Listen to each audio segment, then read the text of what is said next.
There is an inherent nostalgia well sealed inside cinema as an art. When you think about it, how couldn't it be? Images are souvenirs from the past, moments of time sealed in film negative and running images of cinema turns to art as we make sense of these moments. However, both film and nostalgia are dangerous things, for they can be used for malicious intent. Coen Brothers' 2016 movie Hail Caesar perfectly embodies this dilemma through its plot of a grand conspiracy undertaken by a secret society who wants to overthrow the studio system in 1950s Hollywood, the golden age of religious epics and adolescent musicals, leaving studios fixer Eddie Mannix to solve this problem on behalf of the studio. The film established a natural atmosphere for nostalgia through its use of decor and mise-en-scène in order to employ the movie in a metatextual context as it longs for the golden age of Hollywood. However, it also displays and reminds the audience to the draconian attempt of studios to control the stars and the Byzantine system of trying to keep everything in order through scam and trickery, as well as McCarthyism and communist witch hunt gloaming over like a specter. Another movie who deals with similar problems is Guillermo del Toro's Shape of Water, which takes place in the same era and focuses on similar themes related to the time. However, the mise-en-scène and decor of the time more sophisticated on to establish the repulsive and oppressive atmosphere of the 50s to justify protagonist's state as an outcast and her future motivations.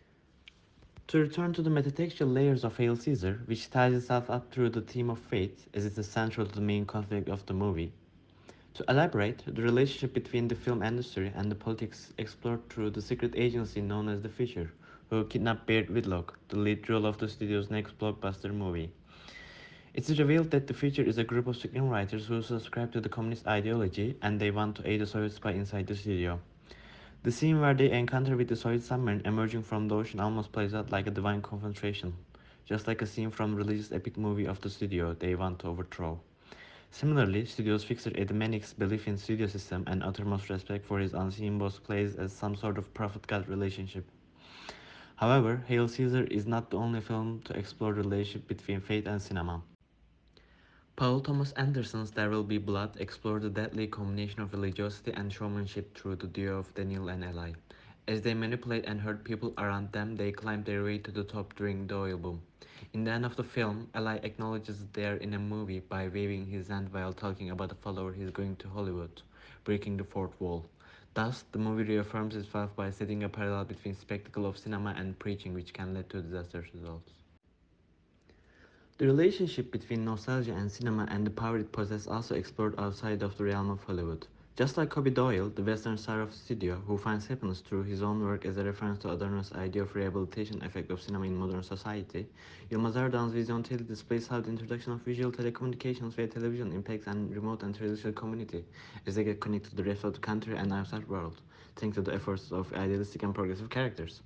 However, both with the intervention of traditional characters who wants to protect the status quo and religious clergy, their efforts get hindered, and when Mayor's wife finally learns that their son got killed in action during war via news bulletin, she denounces the TV and buries it beneath the earth. An ending which shows the darker impact of mass media to the more agrarian society which the technology did not meant to be. In terms of nostalgia, Cem Yılmaz 2000 movie Arif ve 216 explores a similar nostalgic theme akin to the Hail Caesar. However, this time it longs for 60s and 70s Yeşilçam cinema, which dominated the Turkish film industry and what it meant for the people at the time. As a conclusion, it can be deduced that inherently nostalgia and cinema go hand in hand, in turn also gains the power to impact masses.